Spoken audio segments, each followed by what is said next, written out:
আজকের ভিডিওটা এডিট করতে করতেই জিভে জল চলে এলো। অবশ্য এরকম একটা কম্বো যদি সাথে থাকে জিভে তো জল আসারই কথা, তাই না? একটা দিদিভাইয়ের আবদার ছিল যে বাসন্তী পোলাও আর সাথে মটন কষার একটা রেসিপি দেখাতে, তাই আজকে এই রিকোয়েস্টেড রেসিপিটা নিয়ে চলে আসলাম। প্রথমেই মাংসটাকে ম্যারিনেশন করে নেব, ভালো করে ধুয়ে জলটা ঝরিয়ে নিয়েছি। তারপর দেব লবণ, হলুদ, লঙ্কার গুঁড়ো আর 1 চামচ মতো সর্ষের তেল। এই সবগুলো দিয়ে একটু ভালো করে ম্যারিনেশন করে রেখে দেব। খুব বেশি সময় ধরে রাখার কোনো প্রয়োজন নেই, আমাদের বাকি রান্নার প্রস্তুতিগুলো নিতে নিতে যেটুকু টাইম থাকে সেটুকুই যথেষ্ট। এগুলো মাখিয়ে নিয়ে তারপরে আমি সাধারণত যেটা করি মটনের ক্ষেত্রে, আমি সবসময় টক দই দিয়ে একটু মেখে রাখি, মানে যা যা উপকরণগুলো দিলাম তার সাথে 2 চামচ মতো টক দই। কিন্তু আজকে সেটা ছিল না, তাই আমি একটা টমেটোর অর্ধেকটা কেটে সেটাকে ব্লেন্ডারে ভালো করে পেস্ট করে ওর সাথে মিক্সড করে রেখে দেব। টক দইটা আমাদের যে কাজটা করে, এই টমেটো বাটাটাও কিন্তু সেই একই পরিমাণে কাজ করে। এরকমভাবে কিন্তু একদিন বানিয়ে দেখতে পারেন, অবশ্যই ভালো লাগবে। আর টক দইটা আমাদের যে কাজটা করে, এটাকে মাংসটাকে অনেকটা সফট করে, এই টমেটো বাটাটাও কিন্তু সেম একই কাজ করবে। তাই যদি টক দই বাড়িতে না থাকে বা হাতের সামনে না পান, তাহলে কিন্তু এই টমেটো বাটাও দিতে পারেন। এবার এটা সব কিছু মাখিয়ে কিছুক্ষণ যাবত থাক, তার মধ্যে আমরা পোলাওটা রেডি করে নিচ্ছি। এখানে আমি 1 কাপ মতো, মানে বড় কাপের 1 কাপ মতো নিয়েছিলাম গোবিন্দভোগ চাল। এটাকে ভালো করে প্রায় 2-3 বার ধরে ভালো করে ওয়াশ করে নিয়েছি। এবার জলটাকে ছেঁকে ছেঁকে একটা ফ্ল্যাট কোনো থালা বা কোনো প্লেটের মধ্যে আমরা দিয়ে দেব। খেয়াল রাখবেন চালটা থেকে যতটা সম্ভব জলটা ঝরিয়ে নেওয়া যায় ততটাই ভালো। এবার ঘিটাকে আমি ভালো করে একটু গরম করে নিয়েছি। গরম করার পর আমি দিয়ে দিলাম সামান্য একটু হলুদ গুঁড়ো। যতই আমরা হলুদ গুঁড়ো দিই না কেন, কালারটা কিন্তু মোটেও বাসন্তী পোলাওয়ের মতো আসে না, মানে এক্স্যাক্টলি সেটার যে কালারটা সেটা কিন্তু কখনোই আসে না। তাই আমি এখানে সামান্য ফুড কালার ইউজ করব। যদি কেউ না চান এটা কিন্তু স্কিপ করতে পারেন। এবার আমি 1 চামচ আদা আর কাঁচা লঙ্কা বাটা দুটো মিশিয়ে আমি 1 চামচ দিয়ে দিলাম, সামান্য একটু গরম মশলা আর দেব একটুখানি ফুড কালার। ওই যে গরম করে রাখা ঘিটা যার সাথে হলুদ গুঁড়ো মিক্সড করা ছিল, সেইটা সমস্তটা দিয়ে আমি ভালো করে চালগুলোকে একটু মেখে নেব। কালারটা দেওয়ার ফলে দেখুন কত সুন্দর করে চালটার মধ্যে এখনই কালার চলে এসছে।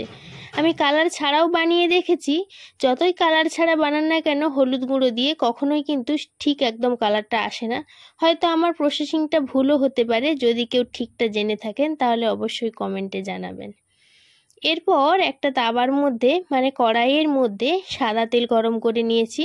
যেহেতু আমি অনেকটা পরিমাণে ঘি দিয়েছিলাম, আমি চাচ্ছিলাম না যে এখানে আর ঘি ইউজ করার। কেউ যদি চান এটা কিন্তু ঘি বা বাটার দুটোই দিতে পারেন, মানে এই সাদা তেলটা স্কিপ করে দিয়ে। এবার দুটো ছোট এলাচ ফাটিয়ে দিয়ে দিলাম, একটু লবঙ্গ, একটু দারচিনি, একটা তেজপাতা। এই গরম মশলাগুলো যখন একটু ভালো করে একটু ফুটে আসবে, তারপরে দিয়ে দেব একটু কাজু কিশমিশ। এটাকেও আমরা লাল লাল করে ভেজে নেব। খুব বেশি এখানে আমি তেল দিইনি, এই কাজু কিশমিশ গরম মশলাগুলো ভাজা হতে যেটুকু প্রয়োজন হয় সেটুকুই। চাইছিলাম যে খুব একটা বেশি তেল বা ঘি বেশি না দেওয়ার, তাই দিয়েছি আমি এটুকুই। এবার কেউ যদি চান এটা সাদা তেলটা স্কিপ করে ঘি বা বাটার এর থেকে কম বেশি একটু প্লাস মাইনাস করে নিতে পারেন। যখন এবারে কাজু আর কিশমিশটা ভাজা হয়ে গিয়েছে, তখন আমি এই মাখিয়ে রাখা চালটা দিয়ে দিলাম। এটা কিন্তু গোবিন্দভোগ চালেই খুব ভালো হয়, মানে এর গন্ধ আর টেস্টটা খুব ভালো আসে। হাতের কাছে গোবিন্দভোগ চাল না পেলে বাসমতি চালেও কিন্তু সেম প্রসেসে করতে পারেন। চালটাকে একটু সময় ধরে গ্যাসটাকে একটু লো রেখে ভেজে নিতে হবে। আমি কিন্তু প্রায় 5 থেকে 7 মিনিট মতো একটু ভেজে নিয়েছিলাম। যখন চালটা থেকে খুব সুন্দর একটা গন্ধ ছাড়বে আর চালটা একদম ঝুরঝুরে হয়ে যাবে, তখন কিন্তু আমরা জলটা দেব। প্রথমে এই চাল যে কোনো চালই নিন না কেন কাপে মেপে নেবেন বা যে কোনো একটা পাত্রে মেপে নেবেন। তাহলে কি হয়, যখন আমরা জলটা অ্যাড করব সেটা কিন্তু আমাদের দেওয়ার সুবিধে হয়। মানে ধরুন 1 কাপ যদি চাল নিই, সেখানে আমরা 2 কাপ বা সামথিং একটু বেশি জল দিতে পারবো। এবার 2 চামচ মতো চিনি দিয়ে দিলাম। এখানে আমি চিনিটা গুঁড়ো দিইনি, একদম দানা চিনিটা দিয়েছি। আর যেটুকু প্রয়োজন সামান্য একটু লবণ। এই সমস্ত কিছু দিয়ে একটু নেড়ে চেড়ে আমরা এবার এটাকে ঢাকা দিয়ে দেব।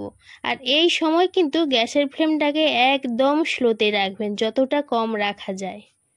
মানে এটা কিন্তু দমেই রান্নাটা হয়ে যাবে। আর ওই যে ছিদ্রটা ছিল, মানে ঢাকনাটার যে ফুটোটা ছিল, সেটা কিন্তু আমি একটা লবঙ্গ দিয়ে বন্ধ করে দিয়েছিলাম।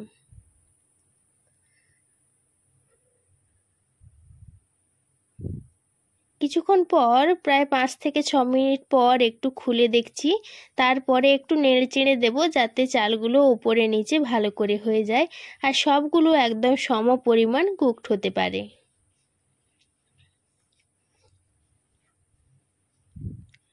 এভাবে একটুখানি নেড়ে কিন্তু আবারও আমি ঢাকা দিয়ে দেব। আমার কিন্তু এখনো অনেকটাই বাকি আছে রান্না হতে, দেখতে পাচ্ছেন। তারপর কিছুক্ষণ পর আবার ঢাকনাটা খুলে এই যে দেখুন, জলটা কিন্তু একদম শোক করে নিয়েছে। আর পোলাওটা দেখুন একদম ঝুরঝুরে হয়ে গেছে, একটাও কিন্তু চাল ভেঙে যায়নি। আর এই সময় কিন্তু হাতা দিয়ে খুব বেশি নাড়াচাড়া করতে যাবেন না, একদম আলতো হাতে শুধু একটু ওপর নিচে করে নেবেন, না হলে নিচেরগুলো একদম বেশি হয়ে যাবে আর উপরেরগুলো কিন্তু একটু শক্ত থেকে যাবে। তাই একটু হাতা দিয়ে সামান্য একটু ওপর নাড়াচাড়া করে নেবেন। এবার ওদিকে ওটা হতে থাকুক, ততক্ষণে আমরা মাংসের জন্য প্রিপারেশনটা করে নিই। সর্ষের তেল দিয়ে আমরা আলুগুলোকে লবণ হলুদ দিয়ে ভেজে তুলে রাখবো। আলুগুলো খুব ছোট ছোট ছিল, তাই আমি কেটে নিইনি, একদম গোটা গোটা নিয়েছি, মানে বিরিয়ানিতে যেভাবে দেয়া হয়, কিন্তু সাইজটা অনেকটাই ছোট ছিল। এবার যে তেলে ভেজেছিলাম সেটাতেই আর সামান্য একটু পরিমাণে দিয়ে দিলাম। এবার এর মধ্যে দেব একটু চিনি। চিনিটা ক্যারামেল হওয়া পর্যন্ত আমরা অপেক্ষা করব, তারপর কিন্তু আমরা বাকি জিনিসগুলো দেব। চিনির সাথেই দিয়ে দিলাম একটা শুকনো লঙ্কা, এটা কিন্তু চাইলে অ্যাভয়েড করতে পারেন।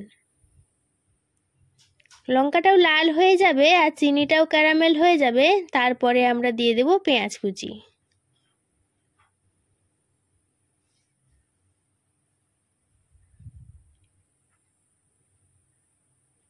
পেঁয়াজটা দিয়ে একটু হাতা দিয়ে নেড়ে চেড়ে নেব।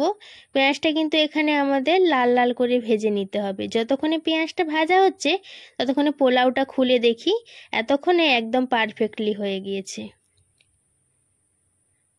আমি কিন্তু তখনও একবার নাড়াচাড়া করে ঢেকে রেখে দিয়েছিলাম, গ্যাসটাকে আরেকটু স্লো করে দিয়ে, যাতে নিচে হালকা যে জলটা ছিল সেটাও শুকিয়ে যায় আর চালগুলো খুব ভালো করে কুকড হয়ে যায়। একটা আমি আপনাদের ভেঙে দেখাচ্ছি, দেখুন কতটা ভাবে সেদ্ধ হয়েছে সুন্দরভাবে, আর পোলাওটাও কিন্তু ভেঙে যায়নি, একদম ঝুরঝুরে আছে।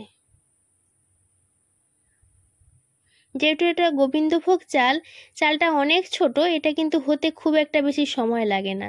যদি বাসমতি চাল নেন তাহলে কিন্তু এক্ষেত্রে জলের পরিমাণটা একটু বাড়িয়ে নেবেন। এরপর দিয়ে দিলাম 1 চামচ মতো বাটার আর সামান্য একটু গোলাপ জল। বাটারটা দিলে খুব সুন্দর একটা গন্ধ আসে আর খেতেও খুব ভালো লাগে। এই দুটো জিনিস দেওয়ার পরে কিন্তু ঢেকে রেখে দেব, যে গন্ধটা যেন খুব ভালো করে সবগুলোর সাথে মিশে যায় আর বাটারটাও মেল্ট হয়ে যায়। ততক্ষণে দেখুন আমাদের পেঁয়াজগুলোও কিন্তু লাল লাল করে ভাজা হয়ে গেছে। এরপর কিন্তু আমরা আদা বাটা রসুন বাটা দিয়ে দেব। এখানে আমি বড় চামচের 1 চামচ মতো আদা বাটা দিচ্ছি। এটা দিয়েও তেলটার সাথে পেঁয়াজের সাথে ভালো করে একটু কষিয়ে নেব, যাতে আদার কাঁচা গন্ধটা চলে যায়। ওই প্রায় 1 থেকে 1.5 মিনিট মতো কষানোর পর এবার দিয়ে দেব রসুন বাটা। রসুন বাটাটাও কিন্তু আমি মেপে দিইনি, তবে আন্দাজে ওই 1 চামচ মতোই হবে।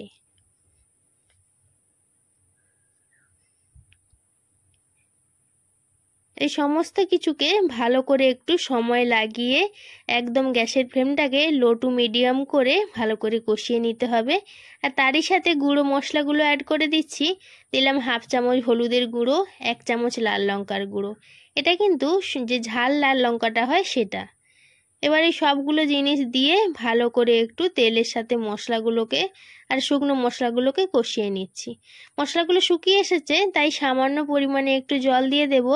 জল দিয়ে আবারও খুব ভালো করে কষিয়ে নেব, যাতে গুঁড়ো মশলাগুলো ভালো করে মিশে যায় আর বাটা মশলাগুলোর কাঁচা গন্ধটাও চলে যায়।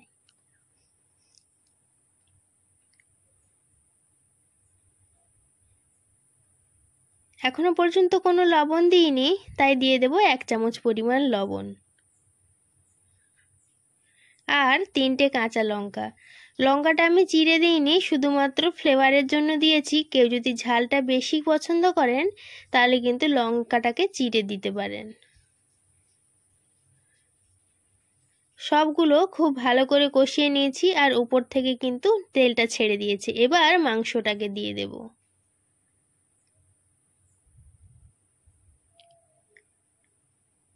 মাংসটার মধ্যে অলরেডি অর্ধেকটা টমেটো পেস্ট দিয়েছিলাম, তাই এখন আর কোনো টমেটো কুচি দিচ্ছি না। আবারও যে টমেটোটা দেব সেটাও কিন্তু আমরা পেস্ট দেব, তবে একটু পরে। একটু আমরা অপেক্ষা করব যখন এটা খুব ভালো করে কষানো হয়ে যাবে আর ওপর থেকে তেলটা ছেড়ে আসবে, মানে প্রায় ওই 2-1 বার ঢাকনা দেওয়ার পর তারপর কিন্তু আমরা টমেটো বাটা অ্যাড করব। এতক্ষণে আমাদের 10 থেকে 12 মিনিট অলরেডি রান্না করা হয়ে গেছে।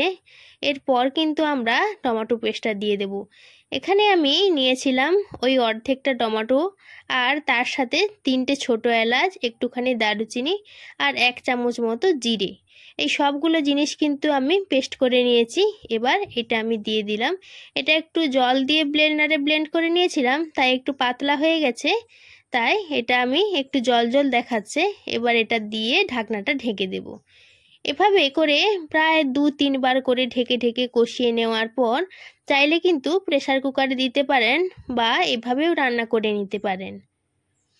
আমি আজকে প্রেসার কুকারে দিয়ে রান্না করছি, তাই যে খুব বেশিক্ষণ ধরে আমাদের রান্নাটা করতে হবে, সবগুলো একদম কুক করে নিতে হবে তা কিন্তু নয়। আমি এখানে কিছুক্ষণ যাবৎ কষানোর পর যখন ওপর থেকে তেলটা ছেড়ে আসবে তখনই কিন্তু আমি এটাকে প্রেসার কুকারে দিয়ে দেব।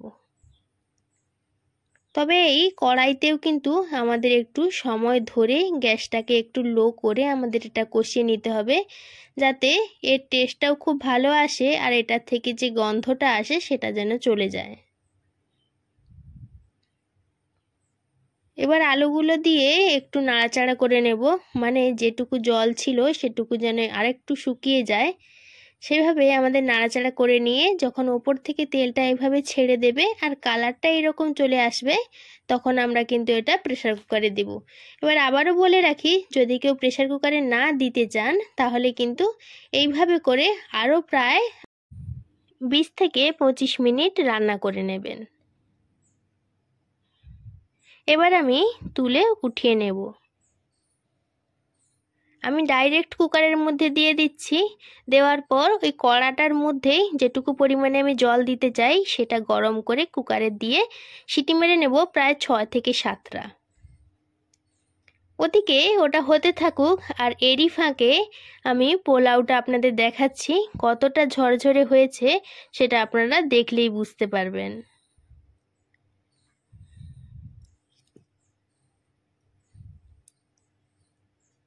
কিছুক্ষণ রান্না হওয়ার পর এভাবে কিছুক্ষণ ধরে ঢেকে রেখে দেবেন, তাহলে দেখবেন ঝরঝরিটা কত সুন্দরভাবে বোঝা যাচ্ছে।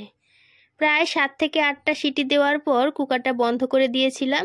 যখন সমস্ত বাষ্পটা বেরিয়ে গিয়েছে তারপর সেটা ওপেন করে দেখাচ্ছি। এবার আমরা এটাকে পরিবেশন করার জন্য সাজিয়ে নেব, যাতে দেখতে একটু ভালো লাগে, তাই বাটিতে এভাবে পোলাওটা নিয়ে ডেকোরেশন করে নিয়েছিলাম আর সাথে দিয়ে দিয়েছিলাম মটন। যেহেতু এটা পোলাও দিয়ে খাওয়া হবে তাই খুব বেশি একটা ঝোল রাখিনি। আর কুকারের ক্ষেত্রে বলে রাখি, যেটুকু পরিমাণে আপনার ঝোল প্রয়োজন সেটুকুই কিন্তু আপনারা ওতে জল ব্যবহার করবেন।